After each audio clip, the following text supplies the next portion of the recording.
ద్వితీయోపదేశకాండము మొదటి అధ్యాయము. యోర్దాను యువతలనున్న అరణ్యములో అనగా పారానుకును, తోపెలు, లాబాను, హజేరోతు, దీజహాబను స్థలములకు మధ్యనూపునకు ఎదురుగానున్న అరాబాలో మోషే ఇశ్రాయేలీయులందరితో చెప్పిన మాటలు ఇవే. హోరేబు నుండి శేయీరు మన్యపు మార్గముగా కాదేషు బర్నేయ వరకు 11 దినముల ప్రయాణము.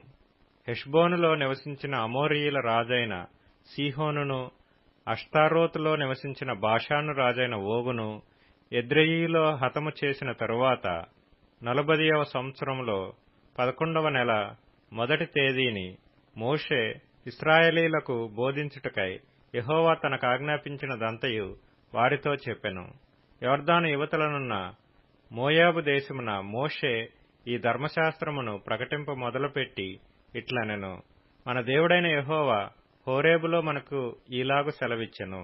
ఈ పర్వతమునొద్ద మీరు నివసించిన కాలము చాలును.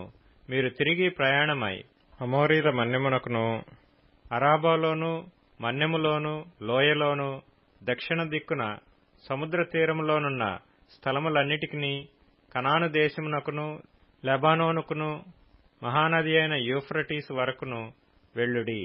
ఇదిగో ఆ దేశమును మీకు అప్పగించితిని. మీరు వెళ్లి యెహోవా మీ పితరులైన అబ్రహాము, ఇస్సాకు, యాకోబులకును వారి తరువాత వారి సంతానమునకును ఇచ్చెదనని నేను ప్రమాణము చేసిన దేశమును స్వాధీనపరచుకొనిడి. అప్పుడు నేను ఒంటరిగా మిమ్మును భరింపలేను. మీ దేవుడైన యెహోవా మిమ్మును విస్తరింపచేసిన గనుక నేడు మీరు ఆకాశ నక్షత్రముల వలె విస్తరించియున్నారు. మీ పితరుల దేవుడైన యెహోవా మీ జనసంఖ్యను 1000 రెట్లు ఎక్కువ చేసి తాను మీతో చెప్పినట్లు మిమ్మును ఆశీర్వదించునుగాక. నేనొక్కడనే మీ కష్టమును, మీ భారమును, మీ వివాదమును ఎట్లు భరింపగలను? జ్ఞాన వివేకములు గలిగి మీ గోత్రములలో ప్రసిద్ధి చెందిన మనుష్యులను ఏర్పరచుకొనుడి. వారిని మీ మీద నియమించదనని మీతో చెప్పగా మీరు నీవు చెప్పిన మాట చొప్పున చేయటం మంచిదని నాకు ఉత్తరమిచ్చిరి. కాబట్టి బుద్ధి కలిగి ప్రసిద్ధులైన మీ గోత్రములలోని ముఖ్యులను పిలిపించుకొని మీ గోత్రములకు న్యాయాధిపతులుగా ఉండుటకై 1000 మందికి ఒకడును, 100 మందికి ఒకడును, 50 మందికి ఒకడును, 10 మందికి ఒకడును వారిని మీ మీద నేను నియమించితిని. అప్పుడు నేను మీ న్యాయాధిపతులతో మీ సహోదరుల వ్యాజ్యమును తీర్చి ప్రతి మనుషునికిని, వాని సహోదరునికిని, వాని యొద్దనున్న పరదేశికిని న్యాయమును బట్టి మీకు తీర్పు తీర్చవలెను. తీర్పు తీర్చినప్పుడు అల్పుల సంగతి గాని, గనుల సంగతి గాని పక్షపాతము లేకుండా వినవలెను. న్యాయపు తీర్పు దేవునిదే. కాబట్టి మీరు మనుష్యుని ముఖము చూచి భయపడవద్దు. మీకు అసాధ్యమైన కఠిన వ్యాజ్యమును నా యొద్దకు తీసుకొని రావలెను. నేను దానిని విచారించదనని వారికి ఆజ్ఞాపించితిని. మరియు మీరు చేయవలసిన సమస్త కార్యములను గూర్చి అప్పుడు మీకు ఆజ్ఞాపించితిని. మనము హోరేబు నుండి సాగి మన దేవుడైన యెహోవా మనకాజ్ఞాపించినట్లు మీరు చూచిన ఆ ఘోరమైన మహారణ్యములో నుండి వచ్చి అమోరీల మన్యపు మార్గమున కాదేషు బర్నేయకు చేరితిమి. అప్పుడు నేను మన దేవుడైన యెహోవా మనకిచ్చుచున్న అమోరీయుల మన్యమునకు వచ్చియున్నాము. ఇదిగో నీ దేవుడైన యెహోవా ఈ దేశమును నీకు అప్పగించెను. నీ పితరుల దేవుడైన యెహోవా నీతో సెలవిచ్చినట్లు దాని స్వాధీనపరచుకొనుము. భయపడకుము, అధైర్యపడకుమని నీతో చెప్పితిని. అప్పుడు మీరందరూ నా యొద్దకు వచ్చి మనకంటే ముందుగా మనుషులను పంపుదము. వారు మన కొరకు ఈ దేశమును వేగుచూచి తిరిగి వచ్చి అందులోనికి మనము వెళ్లవలసిన త్రోవను గూర్చియు, మనము చేరవలసిన పురములను గూర్చియు మనకు వర్తమానము చెప్పుదురంటిరి.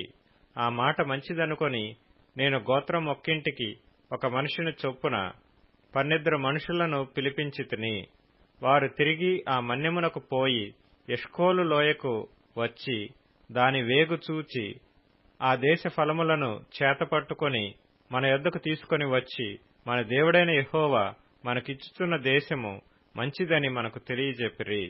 అయితే మీరు వెళ్లనొల్లక మీ దేవుడైన యెహోవా సెలవిచ్చిన మాటకు తిరగబడి మీ గుడారములలో సణుగుచు యెహోవా మనయందు పగబట్టినందున మనలను సంహరించునట్లు అమోరీయుల చేతికి మనలను అప్పగించుటకు ఐగుప్తులో నుండి మనలను రప్పించి ఉన్నాడు.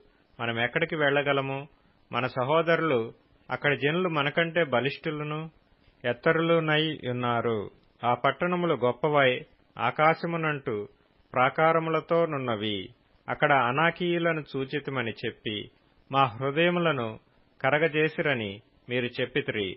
అప్పుడు నేను మిమ్మును చూచి దిగులు పడకుడి, వారికి భయపడకుడి. మీకు ముందర నడుచుచున్న మీ దేవుడైన యెహోవా మీ కన్నుల ఎదుట ఐగుప్తులోను అరణ్యములోను మీ కొరకు చేసినట్టు మీ పక్షముగా యుద్ధము చేయును. మీరు ఈ చోటికి చేరు వరకు మీరు వచ్చిన మార్గమంతటిలోనూ మనుష్యుడు తన కుమారుని ఎత్తుకొనున్నట్లు మీ దేవుడైన యెహోవా మిమ్మును ఎత్తుకొని వచ్చిన సంగతి మీరెరుగుదురని మీతో చెప్పితిని. అయితే మీకు త్రోవ చూపించి మీ గుడారములను వేయవలసిన స్థలమును మీకు సిద్ధపరచునట్లు రాత్రి అగ్నిలోను పగలు మేఘములోను మీకు ముందర నడిచిన మీ దేవుడైన యెహోవా యందు మీరు విశ్వాసముంచలేదు. కాగా యెహోవా మీకు చెప్పిన మాటలు విని బహుగా కోపపడి నేను మీ పితరులకిచ్చెదనని ప్రమాణము చేసిన ఈ మంచి దేశమును ఈ చెడ్డతరము వారిలో యెఫున్నె కుమారుడైన కాలేబు తప్ప మరి ఎవడనూ చూడడు. అతడు పూర్ణ మనస్సుతో యెహోవాను అనుసరించిన గనుక అతడు దానిని చూచును. అతడు అడుగుపెట్టిన దేశమును నేను అతనికిని అతని సంతానమునకును ఇచ్చెదనని ప్రమాణము చేసెను. మరియు యెహోవా మిమ్మును బట్టి నా మీద కోపపడి నీ పరిచారకుడగు నూను కుమారుడైన యెహోషువ దానిలో ప్రవేశించును గాని నీవు దానిలో ప్రవేశింపవు. అతడు ఇశ్రాయేలీలు దాని స్వాధీనపరచుకొన చేయును గనుక అతని ధైర్యపరచుము. ఆ దినమున మంచి చెడ్డల నెరుగని మీ కుమారులు అనగా అపహరింపబడుదురని మీరు చెప్పిన మీ పిల్లలు దానిలో ప్రవేశింతురు. దానిని వారికిచ్చెదను, వారు దానిని స్వాధీనపరచుకొందురు. మీరు తిరిగి ఎర్ర సముద్ర మార్గముగా అరణ్యమునకు ప్రయాణం చేయుడని చెప్పెను. అందుకు మీరు మేము యెహోవాకు విరోధముగా పాపము చేసితిమి. మా దేవుడైన యెహోవా మాకాజ్ఞాపించిన మాటలన్నిటిననుసరించి మేము పోయి యుద్ధము చేసేదమని నాతో ఉత్తరమిచ్చి మీరందరూ మీ ఆయుధములను కట్టుకొని ఆలోచింపక ఆ మన్యమునకు పోగా యెహోవా నాతో ఇట్లనెను, యుద్ధమునకు పోకుడి, నేను మీ మధ్య నుండను గనుక వెళ్లకుడి. మీరు వెళ్ళినను మీ శత్రువుల ఎదుట హతము చేయబడుదురని వారితో చెప్పుము. ఆ మాటలు నేను మీతో చెప్పినప్పుడు మీరు వినక యెహోవా మాటకు తిరుగుబడి ఆ మన్యమునకు వెళ్ళితిరి. అప్పుడు ఆ మన్యములో నివసించిన అమోరీయులు మీకెదురుగా బయలుదేరి వచ్చి కందిరీగల వలె మిమ్ము తరిమి హోర్మా వరకు శేయీరులో మిమ్ము హతము చేసిరి. తరువాత మీరు తిరిగి వచ్చి యెహోవా సన్నిధిని ఏడ్వగా యెహోవా మీ మొర్రను లక్ష్యపెట్టలేదు, మీ మాట వినలేదు. కాగా మీరు కాదేషులో బహుదినములు నివసించితిరి. మీరు నివసించిన దినములెన్నో మీకు తెలిసినవి.